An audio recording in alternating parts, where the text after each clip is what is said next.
What up, world? What up, world? Welcome to another show of Brand New Show. As you know, I am Brand New, and like always, all podcast platforms everywhere. Brand New Show. Social media platforms, Instagram threads, real Brand New Show. That's real Brand New Show. Facebook, The Brand New Show, and TikTok, Brand New Show. Go follow me on all those social media platforms. I would appreciate it if you did. And if you don't know, my YouTube channel, Brand New Show. Still there. Yeah, you go, subscribe, comment, like the vids, like the shorts. Drop a top 10 list if you want to, because tonight it is the top 10 list. And it's the I Bleed Sports top 10 list. And this is the end. Is the end of the road. We're finally we finally hit the end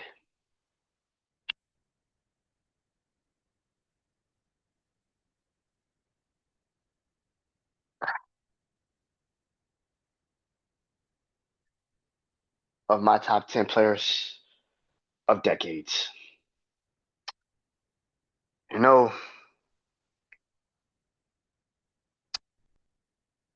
this has been fun. This has been fun. Next week I will have one last one as I don't think I did it, but I will do it next week. My top 10 players of the 2010s. I think I did it last week. I can't remember if I did or didn't. But I'll do it again just to make sure. But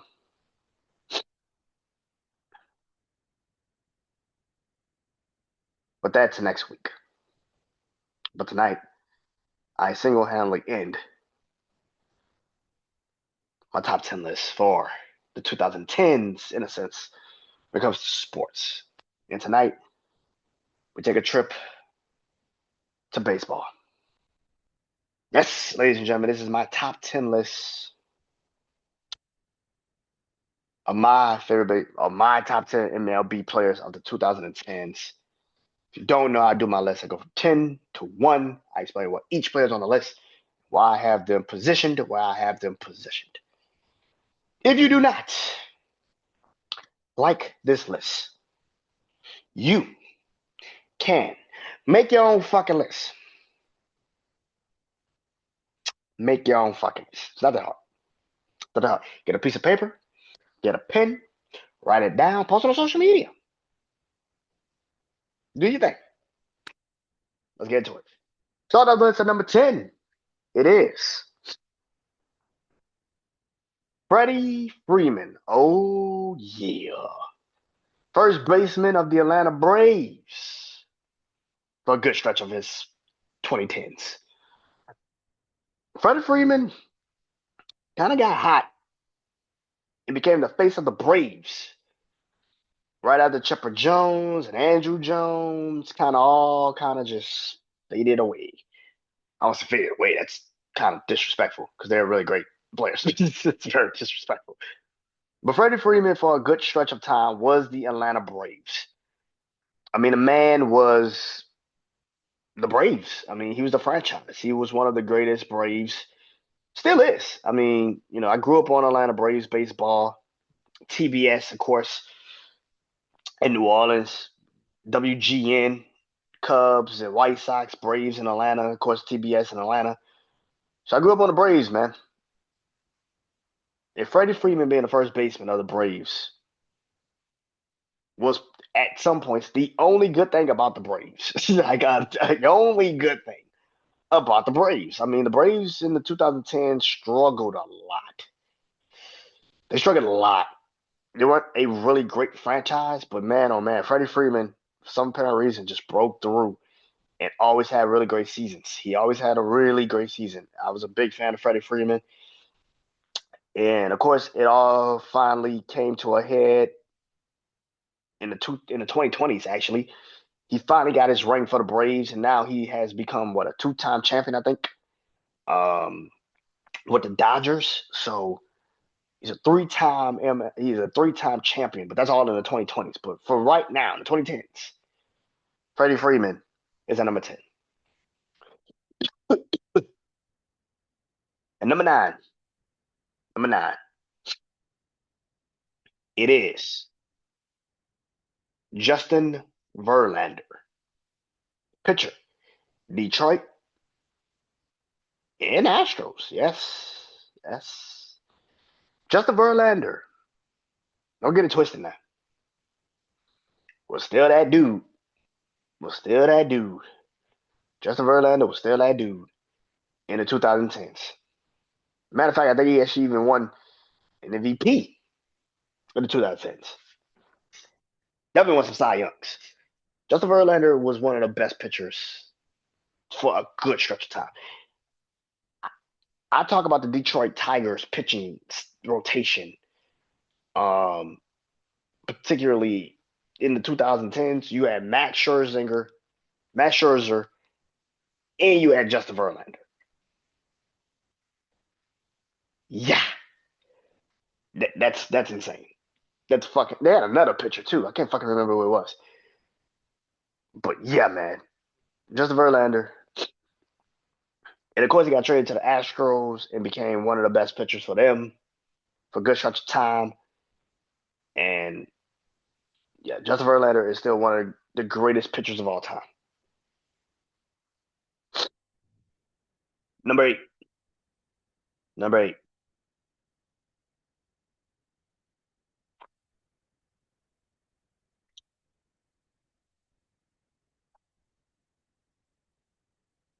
Clayton Kershaw. This is such a bad one for me, man. I love Clayton Kershaw, man. Clayton Kershaw is one of my favorite pitchers for a good stretch of time. I love Clayton Kershaw, man. He was one of my favorite pitchers.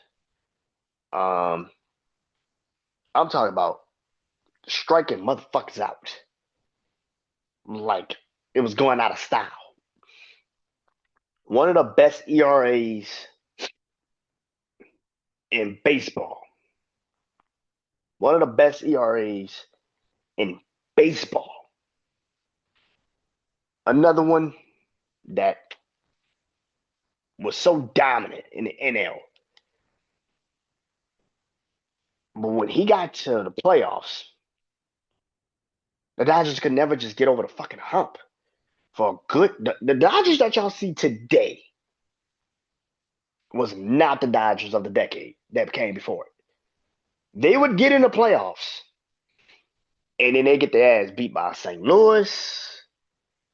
And you just sitting there, how the fuck did you just lose to St. Louis? They get beat by the Giants. You're like, how the fuck you lose to the Giants? Clayton Kershaw, for a good stretch of time, was the only good pitcher for the fucking Dodgers. And then he get in the playoffs and get his ass whooped. And you just sitting there like, God damn, man, come on. He's one of those pitchers, man, that when he finally won a World Series, just like Justin Verlander, you're like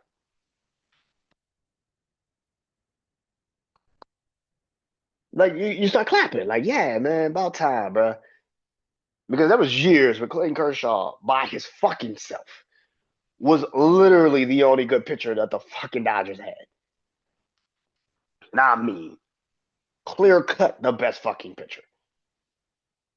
So to have him now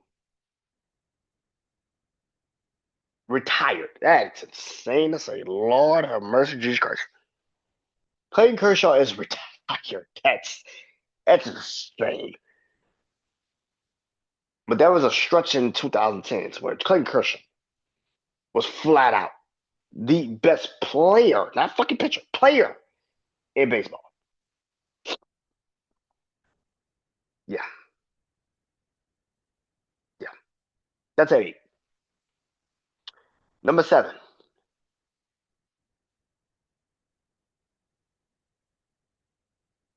Mookie Betts.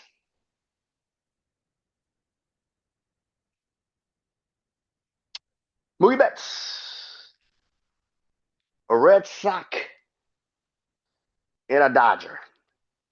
Mookie Betts, one of the best outfielders, but more so, one of the best OPS, on base percentages in baseball. I don't think people understand how good Mookie Betts really fucking is. Mookie Betts is now a champion But there was times when he also in Boston was probably their best fucking player, like a good stretch of time. Ball was probably their best goddamn player, a good stretch of time.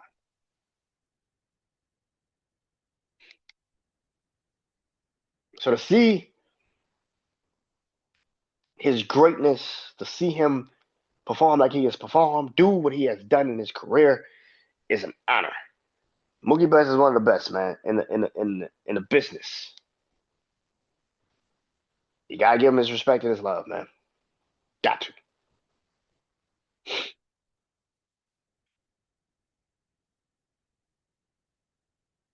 And number 6, closing out for the top 5, Chris Sale. Yeah, Chris Sale. Pitcher.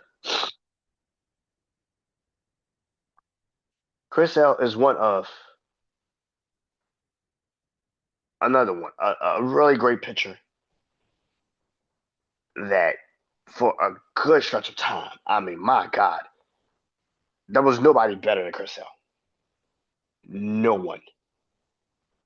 Like some of the shit he would do was insane. Like teams would trade just for Chris Sale just to win a championship.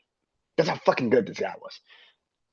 And Chris Sale is one of those pitchers that just you saw him and you was just like, this fucking dude here, bro.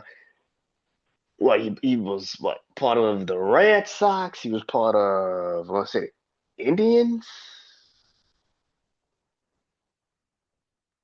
Chris Sale was on some teams. I can't fucking remember all of them. I think Philly. Yeah, Chris Sale was on some fucking teams, bro. Chris Sale was on some fucking teams. And a fucking winner. Reds, he was, man, Chris Sale was one of the best pitchers in the 2010s. Anybody that doesn't know that, I don't know what to tell you.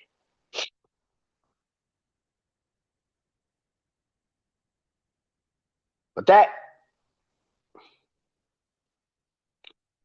is that. If I get in the top 5, I got to recap the list. Number 10, Freddie Freeman. Number 9, Justin Verlander. Number 8, Clayton Kershaw. Number 7, Mookie Betts. And number 6, Chris Sale. Number 5, kicking off. Number 5, Madison Bumgarner.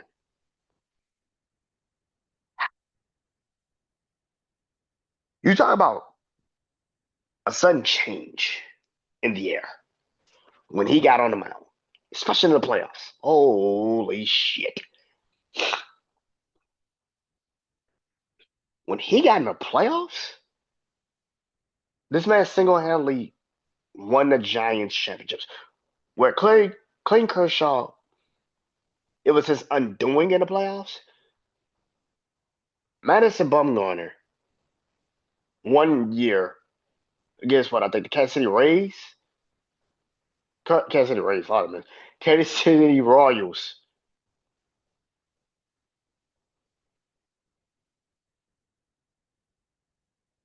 What, pitched game 6? Dominated in game 6. And it turned around in game 7, like what, or like a day, 2 days rest or some shit. Came back in game 7 and pitched all the rest of the 4 or 5 innings that they needed. Single-handedly won them the fucking game. It was just sitting there like, this shit is insane. Madison Bumgarner is one of the greatest pitchers. It probably would never be talked about as much as he should. But Madison Bumgarner, for a good stretch of Giants time, the Giants, he was the Giants. Shout out to Tim Lundstrom. Tim Lundstrom, the pitcher, also. But Madison Bumgarner was that fucking dude. He was that fucking dude, man. Number 4, Bryce Harper. Bryce Harper is one of my favorite baseball players of all time. I remember watching Bryce Harper at San Diego State playing baseball. The man was a catcher and an outfielder. He was considered.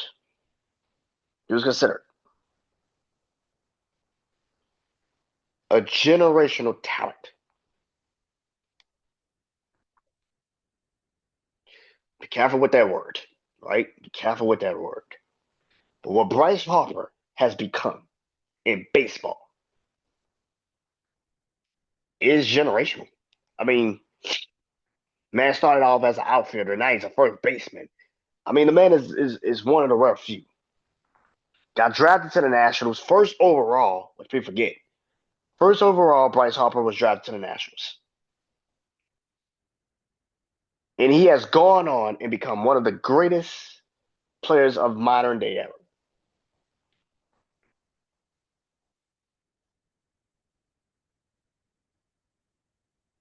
I am extremely happy that he has a ring. A person of his stature deserved a fucking ring. And he finally fucking got one.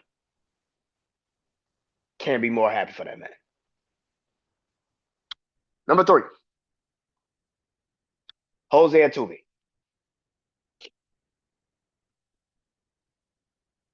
Jose Altuve, what, 5'6", 5'7"? But fucking 5'6", 5'7". When I went to an Astros game and I saw Jose Altuve for the first time,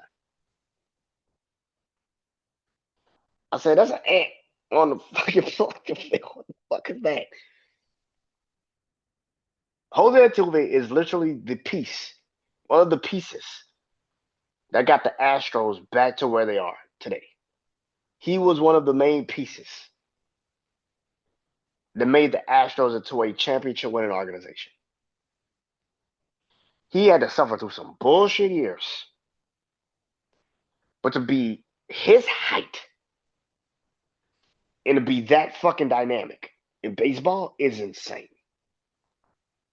It's fucking insane. For a good stretch of time, he was the best player in baseball. For a good stretch of time,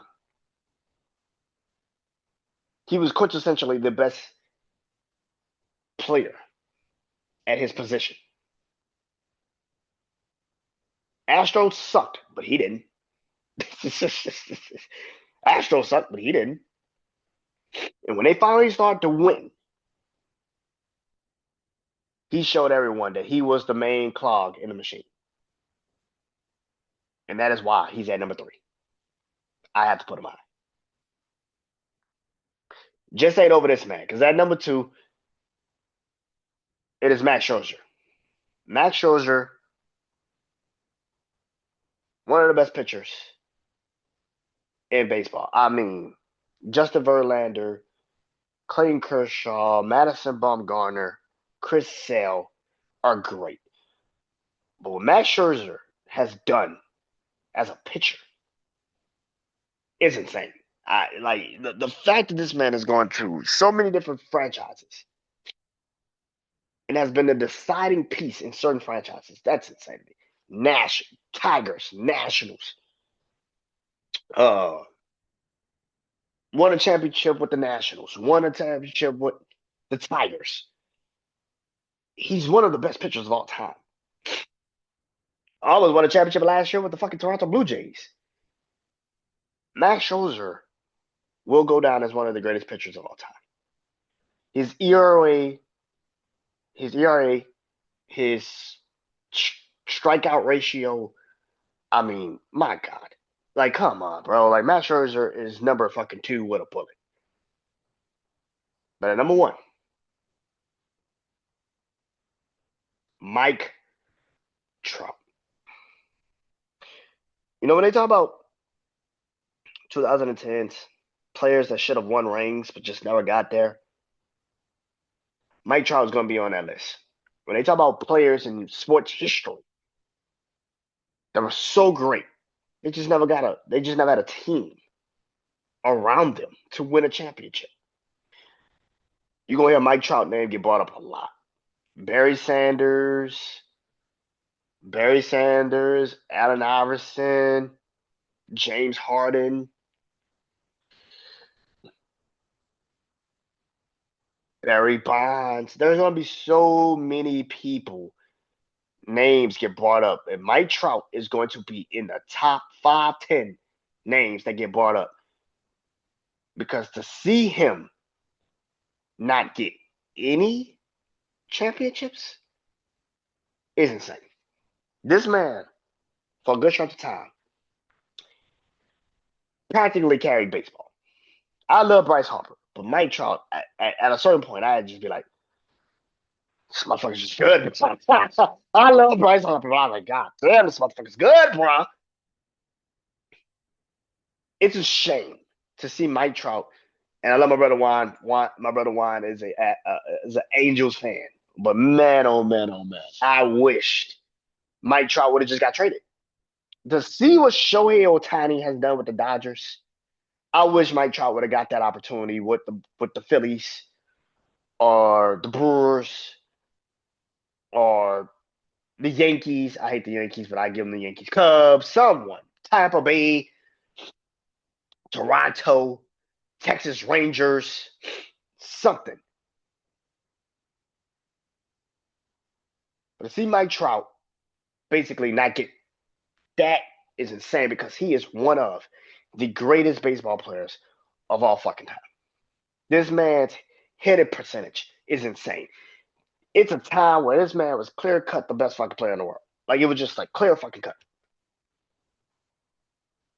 He might never ever win a ring. He might not ever get a ring. And that fucking sucks. Because he fucking deserves it. But he's number one on this list. So you can at least say he's number one on this list. And that is it. Number one, Mike Trout. Number two, Max Scherzer. Max Scherzer. Max Scherzer. Number three, Jose Altuve. Number four, Bryce Harper. Bryce Harper. Number five, Madison Bumgarner.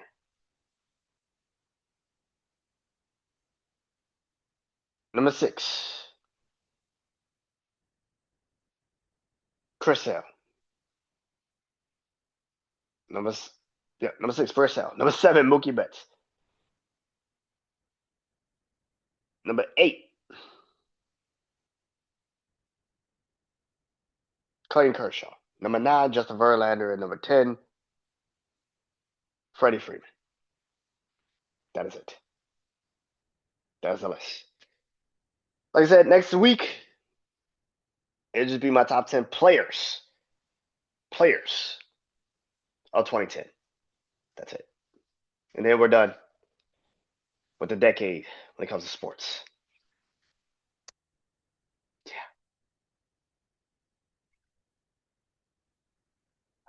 Till next time, I am BrandonJaneau. Hope you guys enjoyed the list.